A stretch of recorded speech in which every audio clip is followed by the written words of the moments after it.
Hi Libra, welcome po sa ating channel. At ito ay inyong daily Gabay Tarot reading for June 9, 2024. Please be reminded kung naka-resonate kayo, comment down. Kung hindi kayo naka-resonate, ibigay niyo po sa iba kasi channel reading po ito.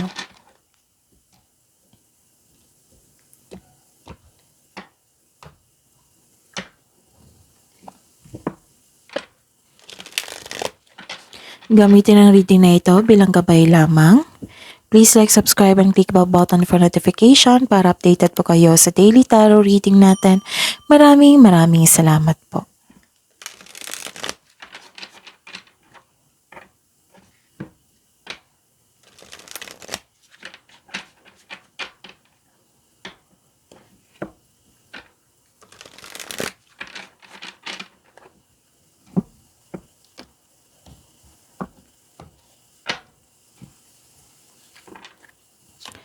Spirits Guide, I need 3 cards po para kay Libra ngayong June 9, 2024. Mga ganap po.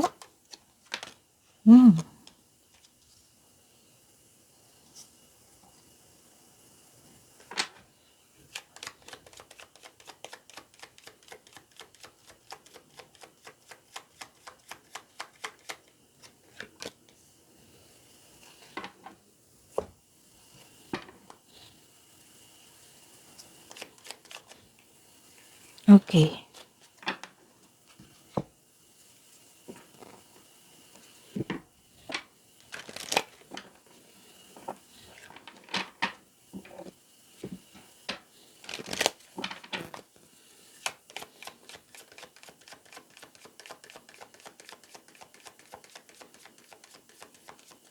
Mga mensahe po, I need 2 cards.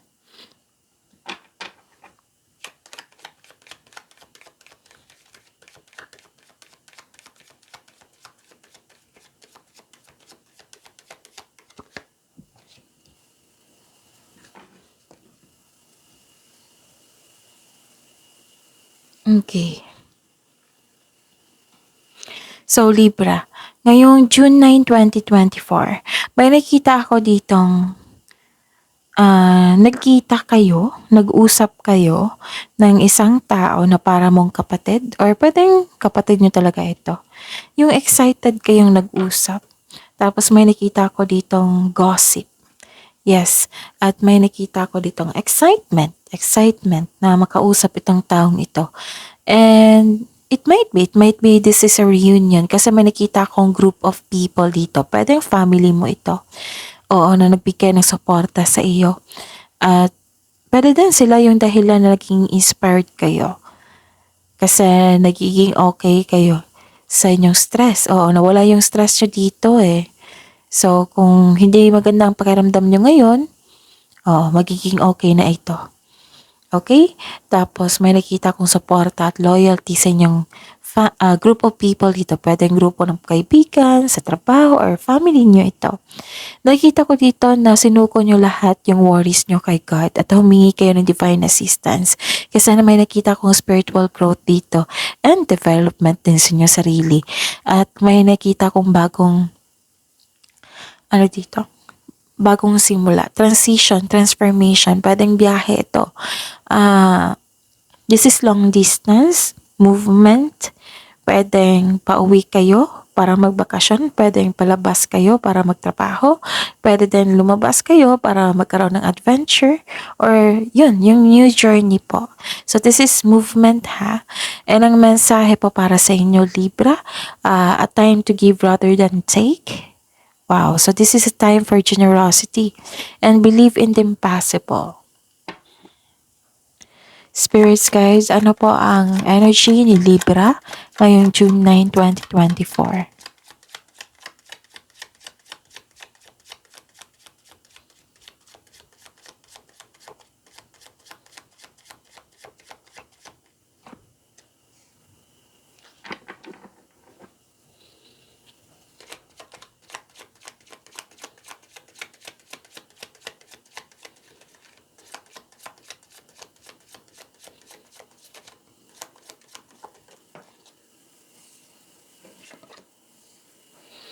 Okay, Libra.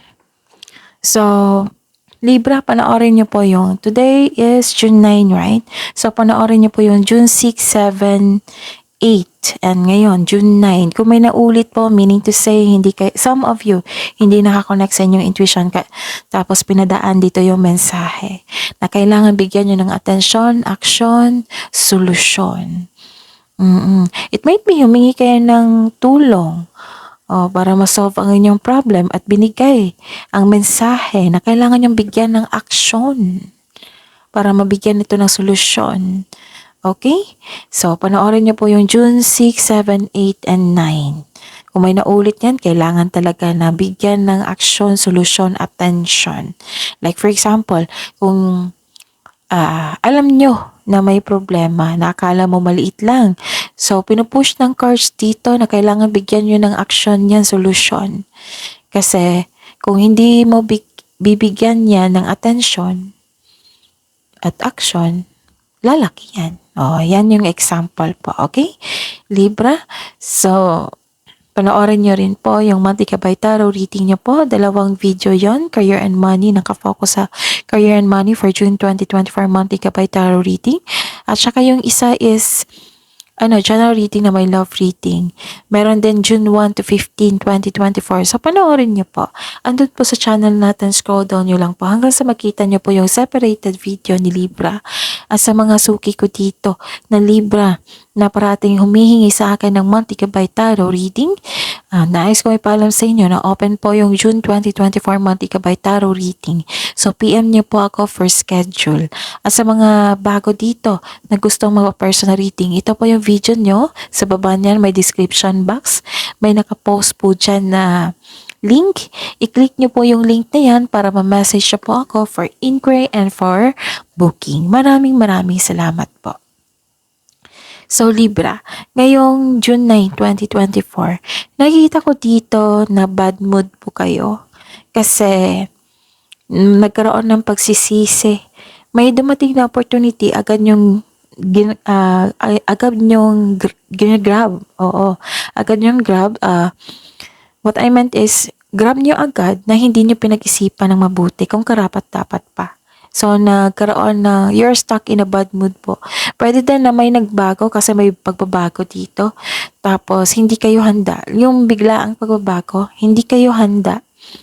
Kaya, bad mood kayo sa pagbabago. Oo, yung nagkaroon ng refusal to change. Ganon. So, ayun.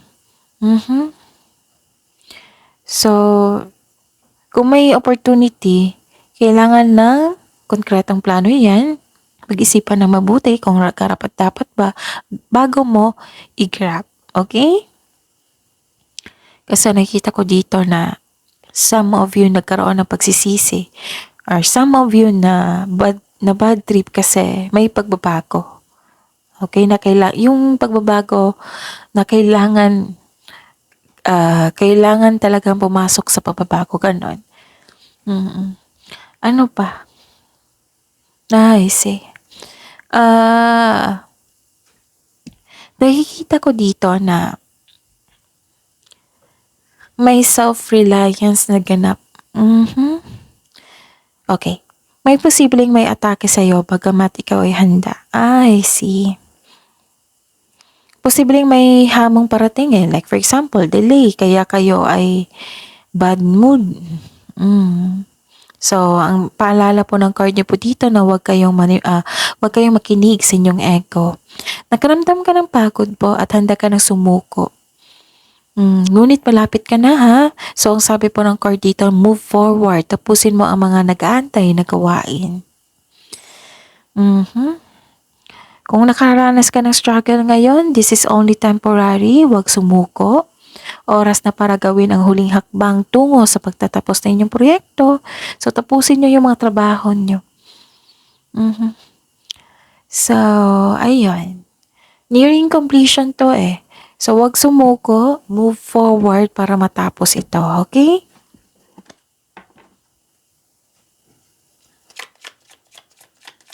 Career and Money, Spirit's Guide. Career and Money po ni Libra. Ngayon, June 9, 2024.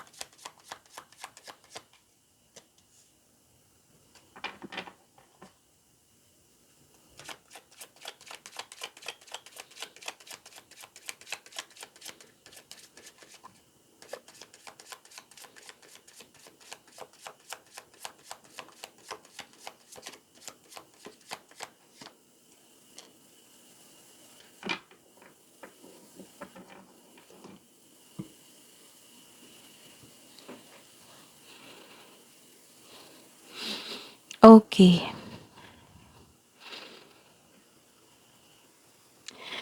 Mhm. Dalawang card na po dito na may lumabas na tsismis. Mm. Okay.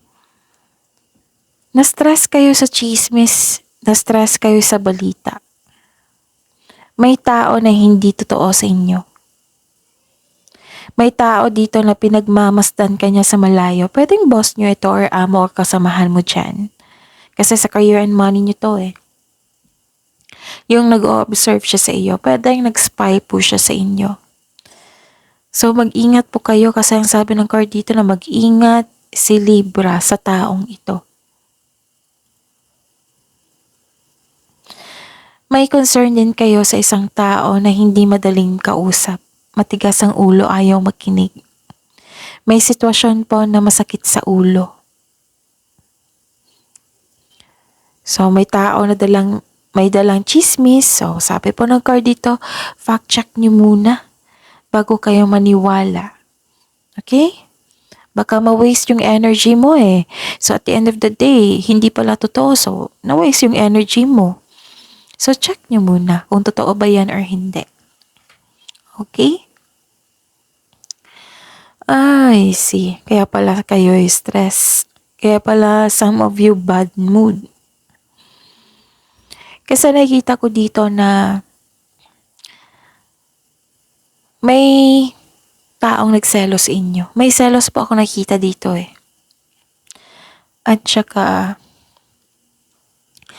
mag-ingat sa kanya ha. Kasi dalawang card na po nagsabi dito na hindi niya pinapakita ang kanyang totoong sarili. Okay? Dalawang card na po ang nagsabi dito. And dalawang card na po nagsabi dito na may selos talaga. Pwede din nakaramdam kayo ng insecurity kasi wala kayong time sa inyong sarili. Puro na lang trabaho. So, take time to pamper yourself kung nagkaroon kayo ng insecurity. Bigyan ng oras ang inyong sarili. Okay? So, kung pwede po, wag niyong tanggapin yung energy ng taong itong nagsiselo sa inyo kasi mag-create yan ng blockages eh. Bakit importante yan na kailangan na hindi nyo tanggapin yung energy na yan? Kasi itong blockages na ito, yan yung dahilan na hindi makapasok yung blessings sa para sa inyo. So, i-workout nyo, kailangan nyo ma-overcome iyan. Okay?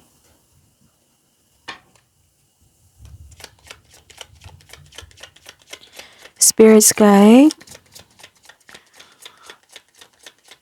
Love life, self-love, partnership, and romance ni Libra ngayong June 9, 2024.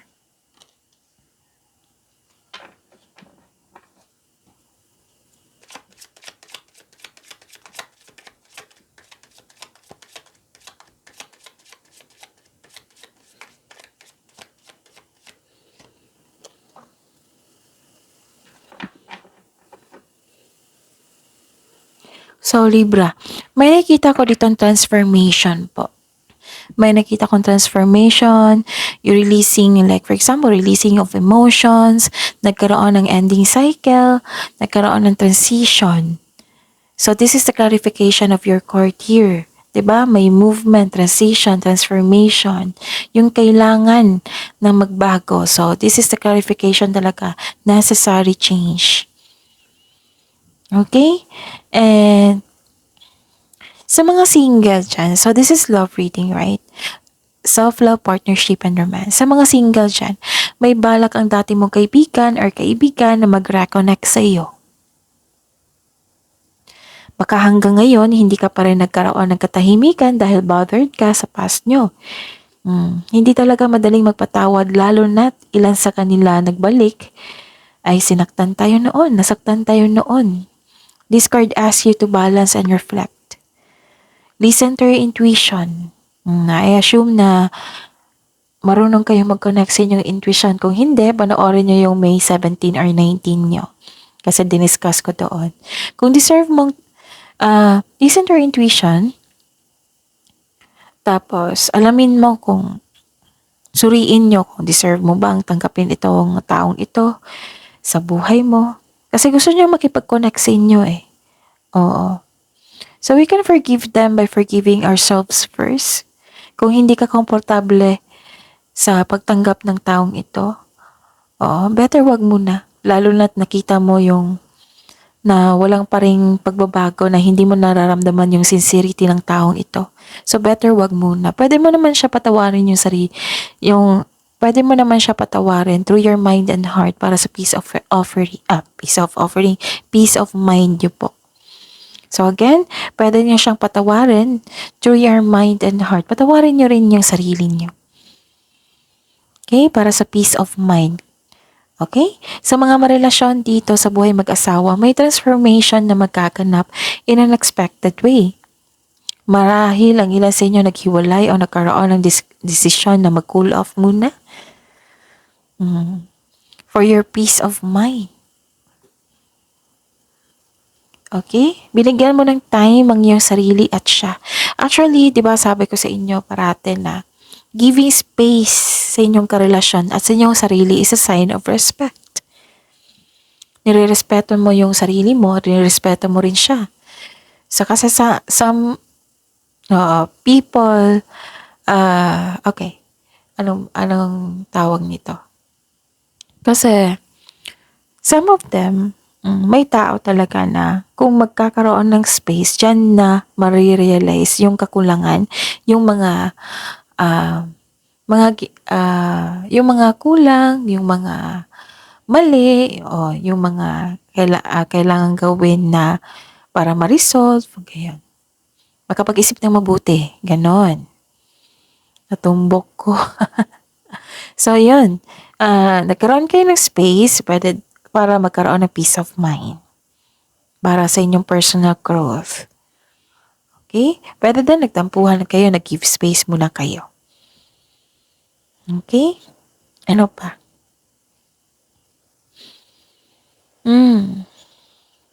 May nakita ko ditong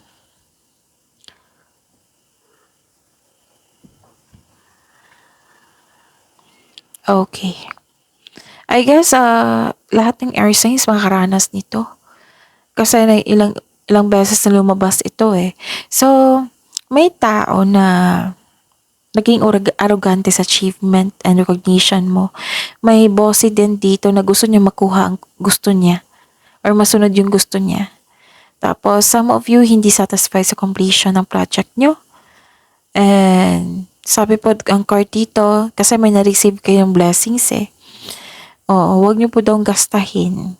Kung i-consider mo ang mga biyayang natanggap, celebrate it by expressing gratitude. Sabi po dito. Yung may tao talagang sobra na. Tama na. Give space muna tayo. Ganon. So, ano pa? Actually kasi may nakita kong satisfaction and abundance dito. Overflowing abundance. Kaya lang, nagkaroon ng dissatisfaction kasi siguro may gusto ka pa kayong gawin. Tapos may nakita ko dito isang tao na sobra na yung ugali. Oo. Kaya ayun.